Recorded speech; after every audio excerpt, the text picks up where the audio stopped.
তো আমরা এখানে দেখতে পাচ্ছি যে উইলিয়াম ওয়ার্ডসওয়ার্থের কবিতা I wandered lonely as a cloud. Lonely, কিন্তু এই লোনলিটা কিন্তু খারাপ না, একাকিত্ব কিন্তু বোরিং না। তো অ্যাজ এ ক্লাউড, ক্লাউডের মতো করে আমি ওয়ান্ডার করছি। ওয়ান্ডার মানে হলো উদ্দেশ্যহীন ভাবে হাঁটা। তো এখানে মেঘ কি উদ্দেশ্যহীন ভাবে হাঁটতে পারে? এখানে একটা প্রশ্ন থেকেই যায়। আমি যে মেঘের মতো করে হাঁটতেছি, এটা কি উদ্দেশ্যহীন ভাবে হাঁটা?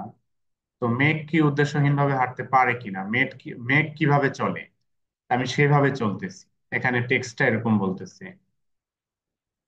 তো আলটিমেটলি আমাদের কাছে মিনিংটা ক্লিয়ার হয়ে যায় যে আমি খুব আস্তে আস্তে, উদ্দেশ্যহীন ভাবে ধীরে এক জায়গা থেকে আরেক জায়গায় যাচ্ছি।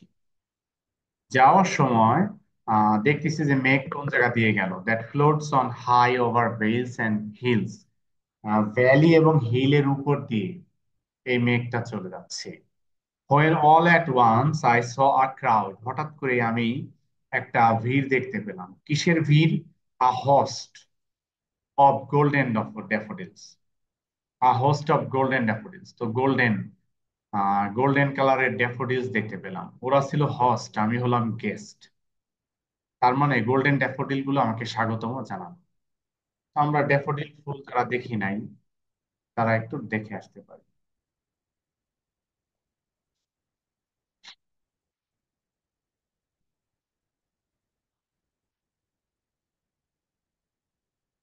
কিছুটা গোল্ডেন কালারের কাছাকাছি আসে, এই জন্য রাইটার গোল্ডেন ড্যাফোডিলস ব্যবহার করেছে। আবার সরিষা ক্ষেত মনে করো না, ড্যাফোডিল ফুল সরিষার মতো এত ছোট হয় না, বেশ বড়। তো দেখলাম কত ড্যাফোডিল একসাথে হয়, এই যে এটার মতো চিত্র হয়তো রাইটার দেখতেছে। পাহাড়ের পাশে আছে, যেরকম হয়তো পাহাড় আছে, ভ্যালি আছে।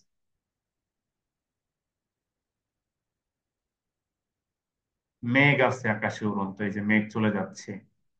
এটা হয়তো উইলিয়াম ওয়ার্ডসওয়ার্থের ড্যাফোডিলস কে ফোকাস করেই লেখা হয়েছে, চিত্রটা আঁকা হয়েছে।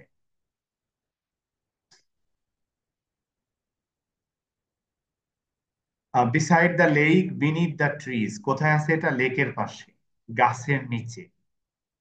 ফ্লাটারিং, ফ্লাটার মানে পতাকা যেভাবে পতপত করে উড়ে সেরকম এই ড্যাফোডিল ফুলগুলো বাতাসে এভাবে উড়তেছে। And dancing in the breeze, breeze মানে মৃদু মৃদু বাতাস, জোরে বাতাস না। ড্যান্সিং, ড্যান্সিং মানে নড়াচড়া করছে ফুলগুলো বাতাসে। Continuous as the stars that shine, continuous মানে হলো চলমান, তার মানে সবসময় এরকম নড়াচড়া করছে। কিসের মতো? আকাশে তারকার মতো, শাইনি তারকার মতো। And twinkling on the milky way, আকাশে মিল্কি ওয়েতে তারকাগুলো যেভাবে টুইঙ্কেল করছে, এই ড্যাফোডিল গুলো এইখানে তেমন সেভাবে ড্যান্সিং করছে, ফ্লাটারিং। তো they stretched in never ending line, তো এতগুলো ড্যাফোডিল ছিল, ওদিকে তাকাইলে মনে হবে যে এদের লাইন কখনো শেষ হবে না, অনেক। Along the margin of a বে, বে মানে হলো একটা জলরাশি, তার সাইড দিয়ে। 10,000 saw I at a glance, আমি দেখলাম এক নজরে 10,000 ড্যাফোডিল দেখলাম। আসলে 10,000 তো রিয়েল 10,000 না, অনেক বোঝাচ্ছে। Tossing their heads in sprightly dance, sprightly মানে আনন্দের সাথে। তো আনন্দের সাথে ড্যান্সে তারা তাদের মাথাগুলো, হেডস গুলো নাড়াচ্ছে, ড্যাফোডিল গুলো বাতাসে নড়তেছে। তো কবিতা একদম ইজি একটা কবিতা, উইলিয়াম মর্সের ড্যাফোডিল কবিতা। এখানে প্রথম লাইনে এক অ্যাজ ব্যবহার করে একটা সিমিলি পাচ্ছি। I wonder lonely as a cloud, এখানে একটা সিমিলি আছে। আবার এইখানে আরেকটা সিমিলি আছে, যে continuous as the stars that shine and twinkle on the milky way, এখানে আরেকটা রয়েছে সিমিলি। তো আমরা যদি রাইম গুলো দেখার চেষ্টা করি এখানে, ক্লাউড হিলস ক্রাউড, তাহলে পাচ্ছি কি? ক্লাউডের সাথে ক্রাউড, হিলস এর সাথে daffodils. A B A B, trees এর সাথে bridge, C C. A B A B C C. আবার এখানে এসে শাইন লাইন, শাইনকে আবার যদি এ নাম দেই, A B A B C C. অথবা সির পর ডি দেই, D E D E F F. এই রাইম স্কিমটা আমরা এখানে পাচ্ছি। এবার আমাদের এই কবিতার উপর বেস করে কিছু কোয়েশ্চেন আনসার দিতে হবে। কোয়েশ্চেন আনসারে যাওয়ার আগে এই কবিতায় আমরা কিসের কিসের চিত্র দেখতে পেলাম, আমাদের মাইন্ডে কি কি জিনিস আসে? এক নম্বরে আমরা ক্লাউড দেখতে পেয়েছি, 2 নম্বরে ভ্যালি দেখতে পেয়েছি, হিলস দেখতে পেয়েছি, 3-এ। 4 নম্বরে ড্যাফোডিল গোল্ডেন কালারের, সেটা দেখতে পেয়েছি। 5 নম্বরে এখানে লেক দেখতে পেলাম। 6 নম্বরে এখানে ট্রি দেখতে পেলাম। তো 7 নম্বরে বাতাসের মুভমেন্ট দেখতে পেলাম, ব্রিজ। 8 নম্বরে ড্যান্সিং, ফ্লাটারিং দেখতে পেলাম, শুনতে পেলাম। এরপরে 9 নম্বরে স্টারের শাইনিং দেখতে পেলাম, টুইঙ্কলিং দেখতে পেলাম, মিল্কি ওয়ে দেখতে পেলাম, নেভার এন্ডিং লাইন, একসাথে অনেকগুলো ড্যাফোডিল দেখতে পেলাম, একটা বে দেখতে পেলাম। এরপরে 10,000 একটা সংখ্যা দেখতে, এতগুলো ফুল দেখলাম। স্প্রাইটলি ড্যান্স দেখতে পেলাম, হেডস, ড্যাফোডিলের ফুলের মাথার উপরের অংশটা দেখতে পেলাম, ইত্যাদি জিনিস কিন্তু আমাদের চোখে পড়লো এই কবিতা পড়ার সময়। এগুলো হলো ইমেজারির পার্ট। তো what is the poet experience while wandering alone? Wandering alone করার সময় কি এক্সপিরিয়েন্স করবে? 2 মার্কের কোশ্চেন, তো একটু বড় করে লিখতে হবে। এটার আনসারে আসলে অনেক কিছুই দেখলো, এই আমরা যেগুলো দেখলাম এই সবগুলোই, তাই না? তারপরে what is the significance of daffodils in the poem? Daffodil ফুলের বিশেষত্ব কি, গুরুত্ব কি? যে কোনো ফুল মানে হলো পিউরিটি প্রকাশ পায়, বিউটি প্রকাশ পায়, রাইট? তো আমরা ওইটার আঙ্গিকে এটা ব্যাখ্যা করতে পারি যে daffodils, the significance of daffodils in the poem lies in their beauty and purity. Daffodils are a part of nature. The daffodils were dancing and fluttering. The daffodils were tossing their heads in sprightly dance. So they were happy too. So happy daffodils welcomed me as a guest, and I could saw them all. The significance of the daffodils is that the nature is always benevolent to human being. These things are a part of nature, and nature always welcomes people, always helps people, always do benefits to people. Describe the poet's mood before he saw the daffodils. Before seeing the daffodils, the poet was not in a good mood. Rather, he was lonely. Although his loneliness was not boring or disgusting as he was wandering, rather, it was a part of his solitude. What role does simile play in conveying the poet's loneliness? We have two similes in the poem. Simile one is I wandered lonely as a cloud, and simile two is continuous as the stars that shine and twinkle on the Milky Way. These similes play a great role in conveying the poet's loneliness. In the first simile, in the first stanza, the simile, I wandered lonely as a cloud that floats on over valleys and hills, indicates the solitude of the poem. When cloud floats high over vales and hills, in the hilly areas, there is hardly any people or animal. Rather, only the cloud flies. Similar to that, the writer was moving in such a place, such a calm and quiet place where there is no hustle and bustle of life. Rather, the writer was alone, but he was wandering in loneliness, which was not something bad, rather a part of his mental stress, which can be described as happiness or jolly or cheerful. How has the poet presented the beauty of nature in the poem? The poet has presented the beauty of nature very vividly. He has expressed his happiness seeing the golden daffodils. Daffodils flowers are a part of nature, and these daffodils are golden in color. The daffodils are beside the lake, and daffodils are beneath the trees. The daffodils were fluttering and dancing. So all these express us a very beautiful sight, and the nature looks very beautiful. Again, stars twinkle in the Milky Way, and the daffodils were twinkling, sparkling like that. The daffodils were never ending like the stars in the sky. The daffodils were beside a bay, So the reflections of the daffodils can be seen in the water of the bay. Thus, the water nature has been portrayed as uh, most beautiful and benevolent element for the human beings in the poem. এইভাবে যদি আমরা লিখতে পারি তাহলে পোয়েমের এই অ্যানালিসিসটা হবে। The poem read the poem again and identify two similes. দুইটা সিমিলি এই যে এখানে একটা আর এখানে একটা। এটার মিনিং তো আগে আমরা বলছি থ্রি ইমেজারিজ। থ্রি ইমেজারি আমরা 10টা ইমেজারি কাউন্ট করেছি, এর ভিতর থেকে যে কোনো তিনটা নিয়ে ব্যাখ্যা করলে। আর লাস্ট হলো read the poem again and express your feelings. এই কবিতার ব্যাপারে তোমার ফিলিংটা এক্সপ্রেস করো। আমার ফিলিংটা হবে এই কবিতার অ্যানালিসিস। তো আমরা meaning of daffodils by Wordsworth.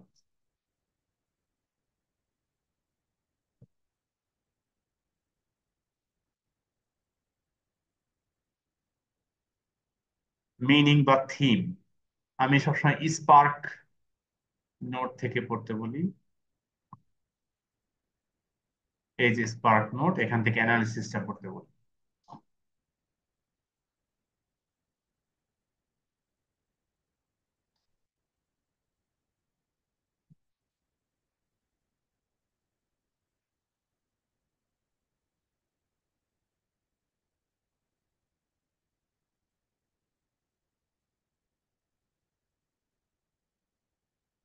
একটু লোডিং হতে সময় নিচ্ছে। চলে আসছে অ্যানালিসিস পার্টটা, আমরা একটু দেখে নিই। এটাই হবে আজকের আমাদের last. This simple poem, one of the loveliest and most famous in the Wordsworth canon, revisits the familiar subjects of nature and memory. This time with a particularly simple, spare musical eloquence. The plot is extremely simple, depicting the poet's wandering and his discovery of a field of daffodils by a lake, the memory of which pleases him and comforts him when he is lonely, bored, or restless. The characterization of the sudden occurrence of a memory, the daffodils flash upon the inward eye, which is the bliss of solitude, is psychologically accurate. But the poem's main brilliance lies in the reverse personification of its early stanzas. The speaker is metaphorically compared to a nature object and cloud, a cloud. I wandered lonely as a cloud that floats on high over vales and hills. And the daffodils are continually personified as human beings, dancing and tossing their heads in a crowd, a host. This technique implies an inherent unity between man and nature, making it one of Wordsworth's most basic and effective methods for instilling in the reader the feeling the poet so often describes himself as experiencing. একটু বেশি tough হয়ে যায় যদি। বেশি কি tough হয়ে গেল? হুম, তাহলে পোয়েম অ্যানালিসিস থেকে একটু হালকা রাখি। Yes, sir. হুম, বেশি টাফ হলো, বুঝতে পারছি।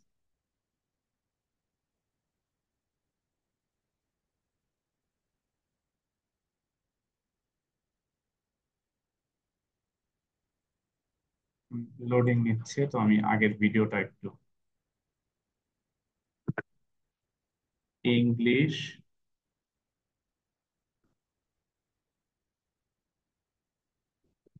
ক্লাস 9 কি বার ছিল আজকে? Monday, September 30। নাম ভুল হয়েছে মনে হয়।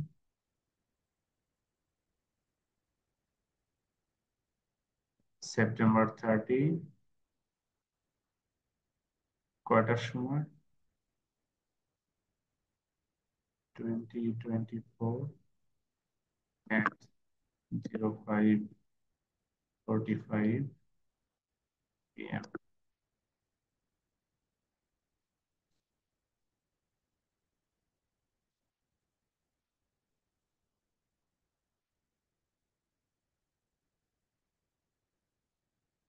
ক্লাসের প্রথম পার্টটা আপলোড দিয়ে ফেললাম। এটা 70% আপলোড হয়ে গেছে। তো আমরা দেখি ওই পেজটা আসছে মনে হয়। I wondered lonely as a cloud is one of the best loved poems of the fountainhead of romanticism, William Wordsworth. This poem features how the spontaneous emotions of the poet's heart, sparked by the energetic dance of daffodils, help him pen down this sweet little piece. On 15 April 1802, Wordsworth and his sister Dorothy came across a host of daffodils around the Glencoe Bay in the Lake District. This event was the inspiration behind the composition of Wordsworth's lyric poem. এটার আরেকটা নাম হলো daffodils বা to daffodils. I Wander Lonely as a Cloud has been dissected methodically for illustrating the poet's mood, the surrounding location, the allegorical meanings, and the beauty of nature in full motion. The poet's love and proximity with nature have inspired and moved generations after generations of poetry lovers and young minds. এই এই ইন্ট্রোডাকশনটা লিখলে লিখতে পারলেও হয়। তো সামারিটা একটু দেখে নিই। Wordsworth describes how a host of golden daffodils dancing in the breeze of the lake district mesmerized his heart. একদম এক লাইনে সামারি এটা। The speaker, likely William Wordsworth himself, is wandering down the hills and valley when he stumbled upon a beautiful field of daffodils. The speaker is transfixed by the daffodils seemingly waving, fluttering, and dancing along the waterside. Albeit the lake's waves moved as fervently, but the beauty of daffodils outdid with flying colors. The poet feels immensely gleeful and chirpy at this mesmerizing natural sight. Amongst the company of flowers, he remains transfixed at those daffodils wavering with full vigor. Oblivious to the poet is the fact that this wondrous scenery of daffodils brings the poet immense bleed and joy when he is in a tense mood and perplexed for that matter. His heart breathes a new life and gives his emotional happiness at sight worth a thousand words. এই হলো simply কবিতাটার meaning বলা যেতে পারে বা summary বলা যেতে পারে। এটা মনে হয় একটু কঠিন হয়ে যাচ্ছে না?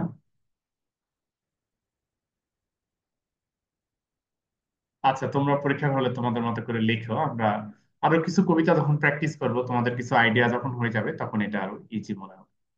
তো আমাদের পার্ট সি এবং ডি পরে রয়েছে, পরের ক্লাসে এগুলো নিয়ে আবার কথা হবে। এরপরে মডেল কোশ্চেন টুতে যাব।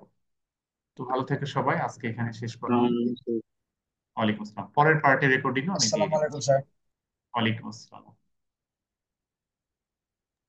আসসালামু আলাইকুম স্যার। ওয়ালাইকুম আসসালামু আসসালাম।